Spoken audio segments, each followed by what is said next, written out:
श्री स्वामी समर्थ. प्रिय भक्तांनो, आज आपण पाहणार आहोत अहंकारी बाबा सबनीसांना स्वामींमुळे जीवदान ही स्वामी चरित्रामधील एक परम पवित्र कथा. भक्तांनो, स्वामी चरित्रामधील अशा कथा ऐकणे ही एक प्रकारे स्वामींची सेवाच आहे. स्वामींची सेवा केल्याने जीवनात सुख, समाधान, शांती प्राप्त होते. याचा लाखो लोकांना अनुभव आलेला आहे. अशा या परमपवित्र कथेला सुरुवात करण्यापूर्वी सर्वांनी कमेंटमध्ये श्री स्वामी समर्थ असे लिहून स्वामींचे आशीर्वाद मिळवा. श्री स्वामी समर्थ. अक्कलकोट गावाबाहेर श्रीरामाचे एक मंदिर होते. त्या मंदिरात हिराबाई नावाची विधवा ब्राह्मण बाई राहत होती. ती अहोरात्र श्रीरामाच्या उपासनेत दंग असायची. मात्र रोज संध्याकाळी ती स्वामींचे दर्शन घेण्यास येत असे. संतांचे अभंग म्हणण्याचा तिला छंद होता. दासबोधाची ती पारायणे करीत असे. प्रवचन, कीर्तनही ती नेमाने ऐकण्यास जात असे. त्याच देवळात बाबा सबनीस नावाचे एक अहंकारी गृहस्थ वेदांतावर बोलायचे. स्वामी कधी कधी त्या देवळात येऊन बसायचे. त्यांच्याबरोबर सेवेकरी मंडळीही येत असत. स्वामी मंदिरात आले की हिराबाईला खूप आनंद होत असे. एकदा श्री स्वामींनी हिराबाईला श्रीराम प्रभूंचे प्रत्यक्ष दर्शनही घडविले होते. त्यामुळे स्वामी आले की तिला प्रत्यक्ष श्रीरामच देवळात आल्यासारखे वाटायचे.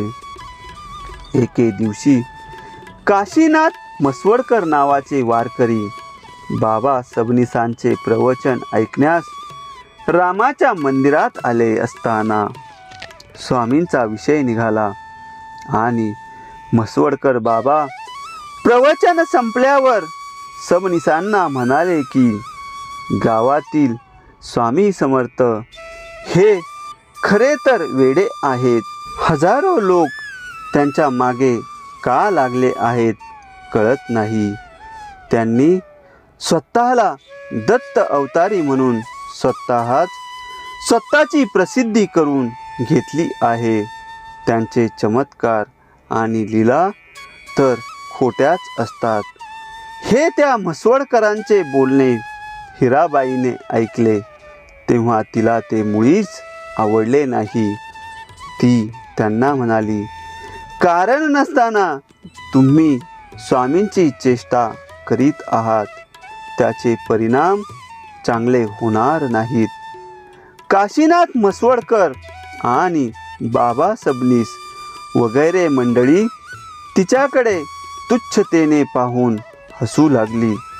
इतक्यात एक काळाभोर लांब सडक सर्प सळसळत आला आणि सबनीसांना चावला. एकच हलकल्लोळ झाला. कुणालाही काय करावे हे समजेना. तेव्हा म्हसवडकरांनी बाबा सबनीसांना उचलून डॉक्टरांकडे घेऊन गेले. परंतु दवाखाना बंद होता. इतक्यात कोणीतरी त्यांना सांगितले, स्वामींकडे घेऊन जा. म्हसवडकरांना मनातून लाज वाटली.